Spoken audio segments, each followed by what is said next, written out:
Toujours en compagnie du père Bertrand Chevalier, directeur de Bayard, et de don Martin Bonacieux, qui est curé à Brissac. Je voulais qu'on évoque cette question très importante pour les chrétiens. On approche de Noël, donc de la fête de l'Incarnation. Et je voulais que vous nous expliquiez, mes chers pères, cette phrase quand même bien mystérieuse: qui mange ma chair et boit mon sang demeure en moi et moi en lui. C'est dans le 6e chapitre de Saint Jean. Alors c'est vrai que pour les chrétiens pratiquants, le rite de la communion paraît extrêmement naturel. C'est tout à fait normal de manger le corps du Christ. Quand on s'arrête quelques secondes, on se dit que c'est quand même une aventure un peu spéciale, de se dire que voilà, dans un rite religieux, nous mangeons le corps de notre Dieu. C'est quand même assez étrange. Est-ce qu'on peut peut-être tout simplement, j'allais dire, essayer d'expliquer ce que ça signifie, ce que ça veut dire? Parce que, oui, manger le corps d'un Dieu, c'est bizarre. Non, Martin? Alors le comprendre, on ne le peut pas totalement, et on le comprendra peut-être au ciel, mais encore. Alors qui boit mon sang, pour les Hébreux, le sang c'était le principe de vie. C'est pour ça qu'ils devaient manger des viandes saignées. Et donc en fait, le Christ veut nous donner son principe de vie, il veut vivre en nous, il veut qu'on vive à travers lui. Donc là, on peut le comprendre, ou on peut comprendre qu'il y a quelque chose à comprendre.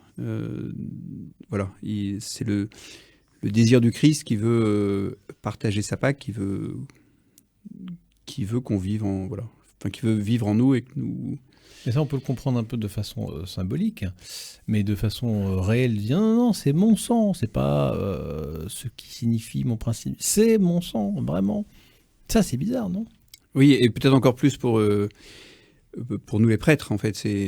On dit 3 phrases et le Christ est là. Enfin, et moi, ça fait 10 ans que je célèbre la messe tous les jours, et je pense que plus je la célèbre, moins je la comprends. Donc je pense que le père Bertrand, qui est encore un peu plus d'ancienneté que moi, dira la même chose. Il est encore plus avancé dans le mystère, peut-être. Ah non, je crois que le mystère, c'est pas qu'il devient de plus opaque de plus en plus, mais c'est extraordinaire. Enfin, quand vous disiez tout à l'heure, expliquer simplement. Alors d'abord, on ne peut pas expliquer simplement. D'abord, je pense que on dit au cœur de la messe, il est grand le mystère de la foi. Ça, c'est un principe essentiel. Moi, je trouve que c'est fabuleux, c'est-à-dire que, vous savez, quand on est malade et qu'on est à l'hôpital, le médecin va vous dire vous souffrez comment entre 1 et 10. Et on ne sait pas trop parce qu'on n'a pas les mots pour dire. Il y a plein de choses qu'on ne sait pas dire. Et comment est-ce que Dieu a voulu entrer dans notre intimité?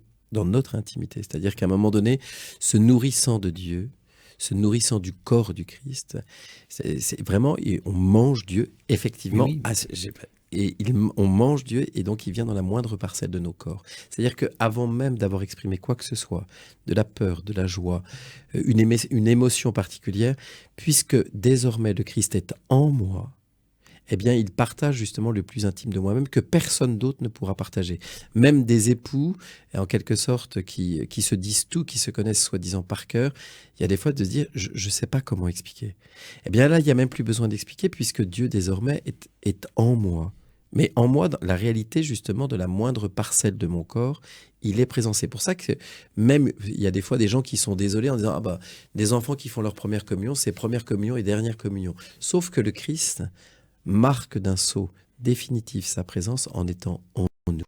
Il y a quelque chose d'essentiel, c'est-à-dire qu'il partage le plus intime, que même cette intimité soi-même, on ne la connaît pas des fois. Mmh.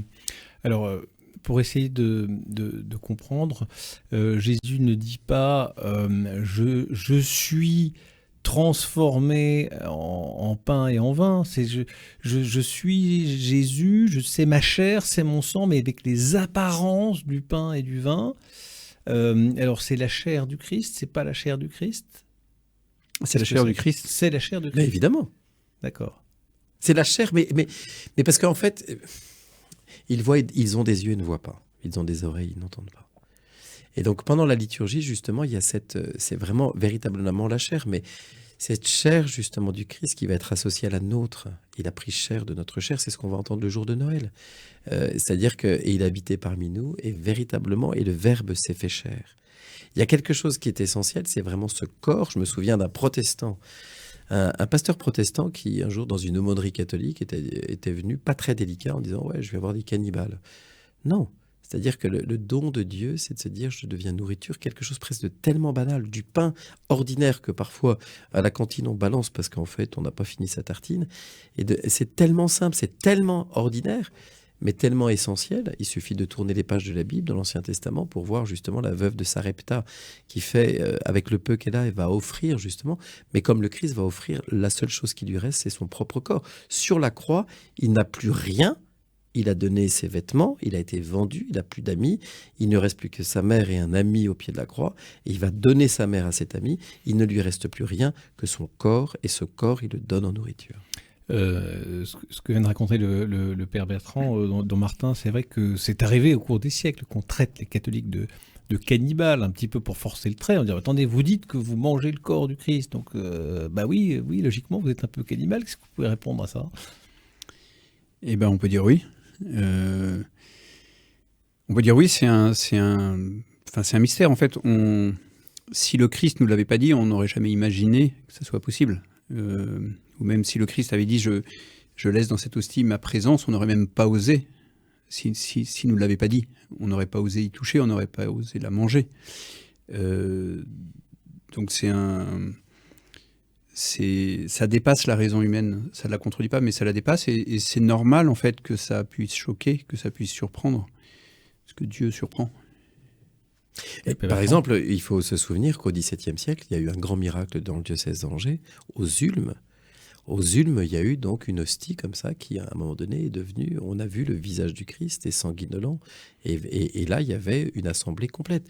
Et on a parfois des miracles eucharistiques qui existent, où justement, avec des foules qui ont pu constater. Et effectivement, je me souviens de cette représentation, je ne sais plus quel est le saint, qui, présentant l'hostie et émettant un doute sur la présence réelle du corps, et en fait, l'hostie a commencé à saigner. Et de se dire à un moment donné, c'est pas simplement... On en compte plein, des miracles eucharistiques. Et qui permettent simplement de dire, effectivement, c'est son corps. Effectivement, c'est son corps, et son corps réel.